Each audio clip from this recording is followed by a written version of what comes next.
Бір жағдайдың куәгері болдық. Бір мекеменің қызметшісі болған азаматқа сый-сияпат келіп отыр. Жаңа жылдық мерекеге орай.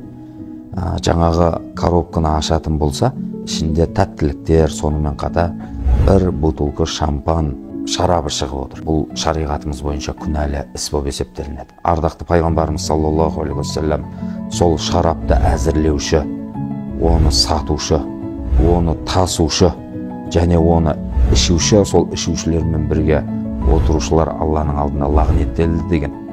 Ал енді қандай да бір жолдасыңыз сондай ішінде арағы бар, шампаны бар, сыйлық тарту еткен болса, сіз оны білген жоқсыз. Сіз үшін күнә жазылмайды.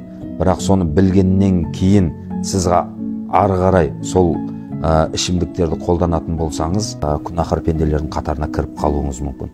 Сол үшін жаңағыдай сый-сияпатты көрген жағдайда ол сый-сияпаттардың барлығын екінші адам пайдаланбайтындай етіп қоқысқа тастау керек, сындырып. Бәлкім сіз үшін ол сауап болуы мүмкін.